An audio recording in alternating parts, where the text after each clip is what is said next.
कि ये छत्तीसगढ़ के अपमान की बात है।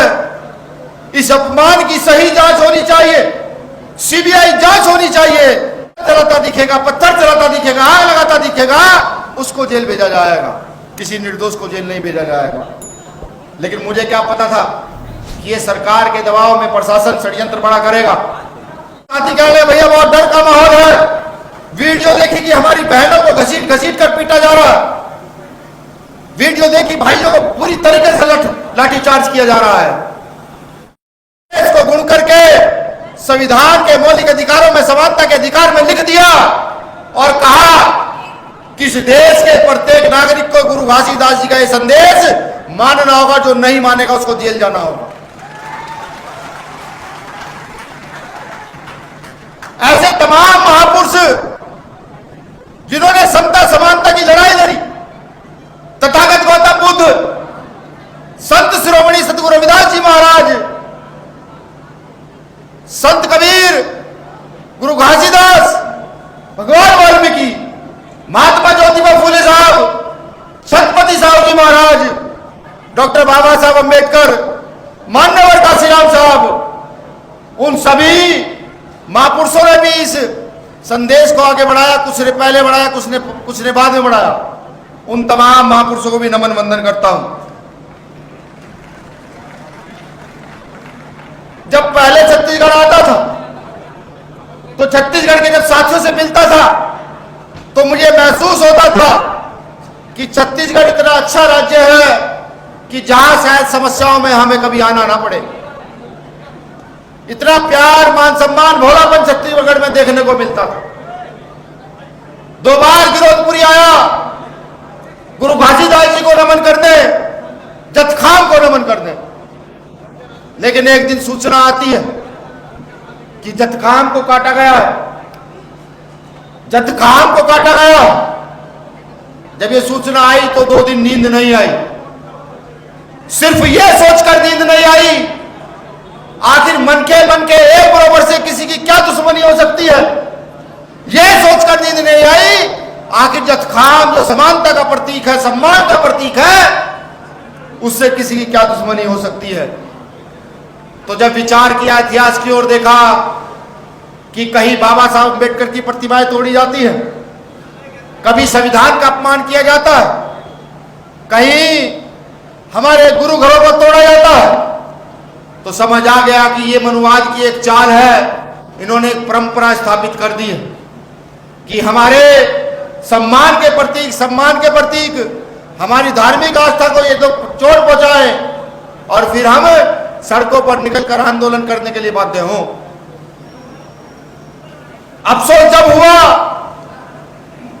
जब छत्तीसगढ़ के सतनामी समाज के साथ SC ST OBC के लोग खड़े हुए और ये कहा सरकार को कि ये छत्तीसगढ़ के अपमान की बात है। इस अपमान की सही जांच होनी चाहिए, सीबीआई जांच होनी चाहिए। और बड़ौदा बाजार के अंदर कई हजार की संख्या में समाज इकट्ठा होता है। बड़ा सवाल ये उठता है कि जो सामाजिक संगठन के लोग, क्योंकि मैं भीम आर्मी का एक अदना सा कार्यकर्ता हूं, तो भीम आर्मी के कार्यकर्ता को मैं कहता हूं, या और तमाम सामाजिक संगठन के जो कार्यकर्ता हैं, जब कहीं कुछ गलत हो जाता है, कई अधिकारों का हनन होता है, तो वो लोग संवैधानिक दायरे में जाकर पूरे प्रदेश में आंदोलन करते हैं, देश में आंदोलन करते हैं। वो कभी दंगे का समर्थन नहीं करते। लेकिन बलौदा बाजार में समाज को बदनाम करने के लिए, जतखाम का जो अपमान हुआ, उस अपमान को छुपाने के लिए एक बड़ा षड्यंत्र प्रायोजित किया गया और वहां पर दंगा कराने का काम किया गया। जो दंगई थे वो तो भाग गए। जो गांव में रहने वाले निर्दोष लोग थे, प्रशासन ने उनको पकड़ना शुरू किया। जब जानकारी आई तो यहाँ उड़ीसा की टीम के हमारे अध्यक्ष बैठे, मैंने इनको भेजा, इनसे नजदीक पड़ता है। उस समय बलौदा बाजार के SSP से मिले। उन्होंने कहा, नहीं भैया, जो वीडियो फोटो में डंडा चलाता दिखेगा, पत्थर चलाता दिखेगा, आग लगाता दिखेगा, उसको जेल भेजा जाएगा, किसी निर्दोष को जेल नहीं भेजा जाएगा। लेकिन मुझे क्या पता था कि ये सरकार के दबाव में प्रशासन षड्यंत्र बड़ा करेगा। लगातार 20-21 साल के बच्चों को उठाना शुरू किया, पीट पीट कर जेल भेजना शुरू कर दिया। मैंने फोन किया साथियों को, हमारे भीम आर्मी के साथियों को चुन चुन कर उठाया गया। यहाँ सतनामी सेना के भी लोग हैं और क्रांति सेना के लोग हैं, उनके सामाजिक कार्यकर्ताओं को चुन चुन कर प्रशासन के लोगों ने उठा। तो मेरी समझ आ गया कि जो लोग यहाँ सरकार के खिलाफ आंदोलन करते हैं, अपने हक अधिकार बचाने की बात करते हैं, सिर्फ उनको उठाकर जेल में भेजा गया है। साथियों से बात हुई, साथी कह रहे भैया बहुत डर का माहौल है, वीडियो देखी कि हमारी बहनों को घसीट घसीट कर पीटा जा रहा है, वीडियो देखी भाइयों को पूरी तरीके से लाठीचार्ज किया जा रहा है। तो भाई चंद्रशेखर आजाद जी ने देखा और कहा कि सबसे पहले छत्तीसगढ़ जाने का प्रोग्राम बनाइए, छत्तीसगढ़ सबसे पहले जाना। और पिछली शायद 24 तारीख को यहाँ चंद्रशेखर भाई आए, प्रशासन को ललकार के गए, सरकार को ललकार के गए कि अगर मेरे लोगों के साथ गलत होगा तो मैं चुप नहीं बैठूंगा। लेकिन सरकार ताकतवर होती है, सरकार जो चाहे वो कर सकती है। सरकार चाहे दंगा करा दे और सरकार चाहे शांति कायम कर दे। ये बात मैं इसलिए बता रहा हूं कौम के लोगों कि आने वाले समय को समझो, आने वाले समय को समझना होगा।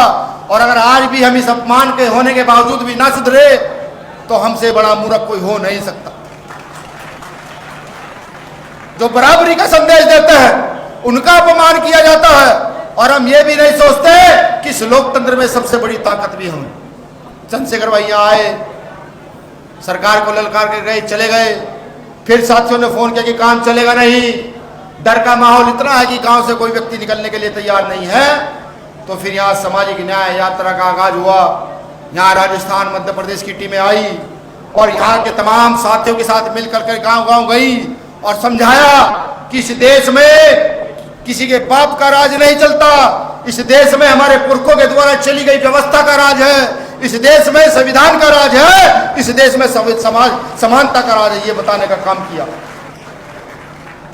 16 तारीख को जब मैं दिल्ली से चला तो मैं ये सोच कर चला था, जो साथी कह रहे थे बहुत डर का माहौल है, मैंने कहा नहीं, अकेला चलूंगा गुरु घासीदास जी का झंडा लेकर और बताऊंगा सरकार को कि यहाँ डराने वालों की संख्या कम, डरने वालों की संख्या कम है, डरने वालों की संख्या कम हो, डराने वालों की संख्या कम है, डरने वालों की संख्या कम नहीं है। तो मैं चला, जब मैं गिरौदपुरी आया तो मैंने देखा 1000 लोग खड़े हैं पीछे और ये कह रहे हैं कि नहीं, सम्मान से कोई समझौता नहीं किया जाएगा, सीबीआई जांच की मांग है, अडिग तरीके से मांग की जाएगी। गिरौदपुरी से सारंगढ़ गया, सारंगढ़ से रायगढ़ गया, रायगढ़ से शक्ति गया और शक्ति के बाद मेरे साथी तमाम छत्तीसगढ़ में घूमकर आए इस यात्रा को लेकर के, सिर्फ सामाजिक न्याय मांगने के लिए कि न्याय चाहिए। एक नारा भी बनाया गया कि सतनाम की रक्षा कर न सके जो वो सरकार निकम्मी है, सतनाम की रक्षा कर न सके जो सरकार निकम्मी है, जो सरकार निकम्मी है, काम की रक्षा कर न सकी जो सरकार निकम्मी है।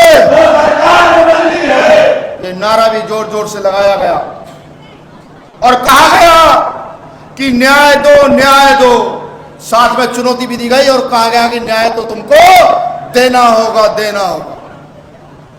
लेकिन अब जब यह महसूस हो चला है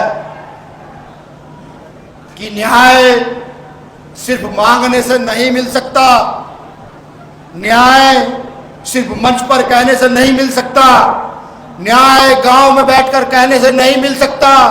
अगर न्याय चाहते हो तो जाओ गांव गांव जाकर प्रचार करो। ये आज सामाजिक न्याय यात्रा के पहले चरण का समापन है। बहुत जल्द इस प्रदेश के अंदर सामाजिक न्याय यात्रा का दूसरा चरण शुरू किया जाएगा। जब तक न्याय ना मिल जाए, जब तक न्याय ना मिल जाए, आधे पेट रोटी खा करके, आधी रोटी बचा करके अपनी यात्रा में उस रोटी को लगाने का काम करो। सरकार को बताओ कि हम उसके अधीन नहीं। मुझे बहुत सारे साथियों ने कहा कि नेताओं के पास चलते हैं। मैंने उनको समझाया कि हम नेता से नहीं, नेता हमसे है। हम नेता बनाकर भेजते हैं और वो नेता जो हमारी आवाज नहीं उठा सकते तो उनको नस्ते नाबूद भी हम ही लोग कर सकते। तमाम साथियों को चलना होगा, माताओं बहनों को चलना होगा, सरकार प्रशासन को बताना होगा कि हम न्याय लेने आए और न्याय लेकर जाएंगे। मैंने ये भी कहा प्रशासन और मीडिया के लोगों को कि अगर प्रशासन ने अपनी गलती में सुधार ना किया तो हम अपनी गाय भैंस लेकर, हम अपनी बकरी लेकर, हम अपने बीवी बच्चे लेकर के इस रायपुर की सरजमी को घेरने का काम करेंगे, रायपुर में आकर के बैठने का काम करेंगे। और ये किया जाएगा बेशर्ते कि आप पूरी मजबूती से तैयारी करो। मैं भाई चंद्रशेखर आजाद जी का भी ध्यान केंद्रित करूंगा कि जिस दिन मैं यहां यात्रा करने आया, प्रशासन को जानकारी दी गई, सरकार को जानकारी दी गई, लेकिन फिर भी पुलिस प्रशासन ने एक चौक पर गाड़ी रोक करके पूछा तुम्हारा नाम क्या है, गाड़ी का नंबर बताओ, ड्राइवर गाड़ी किसकी है। मैंने कहा प्रशासन के लोगों को, हमने कहा कोई चिट्ठी लिख के भिजवाओगे या कहीं हमारा दूसरा विभाग करवाओगे कि नहीं हमारे पास आदेश है। हमने कहा जाकर कहो प्रशासन के लोगों से कि पूरी जानकारी पत्र के माध्यम से, लेटर के माध्यम से आपको पहुंचाई गई। आज भी ऐसा ही हुआ, आज भी जगह जगह रोक करके एक एक बच्चे का नाम लिखा गया। हर जिले में हमारी बसों को रोक करके एक एक बहन का नाम लिखा, ड्राइवर से पूछा गाड़ी किसकी है। ये सब आज भी प्रशासन ने किया। मैं ध्यान आपका केंद्रित इसलिए करा रहा हूं कि लग रहा है कि छत्तीसगढ़ प्रशासन सरकार के इशारे पर ज्यादा निरंकुश हो गया है। उसको सुधारना भी जरूरी है, उससे न्याय की मांग करना भी जरूरी है। साथियों, जैसा कि आपको पता है, बी मिशन टीवी हमेशा ग्राउंड जीरो की रिपोर्ट आपके बीच रखता है। अगर आपको हमारा काम पसंद आता है तो बी मिशन टीवी को आर्थिक मदद करें, जिससे कि हम यूं ही निरंतर ग्राउंड लेवल पर काम करते रहें। स्क्रीन पर दिख रहे QR कोड को स्कैन करें और अपने दान की राशि बी मिशन टीवी के खाते में भेजें। QR कोड के अलावा आप हमारी UPI ID bmissiontv@ybl पर भी मदद भेज सकते हैं। जय भीम।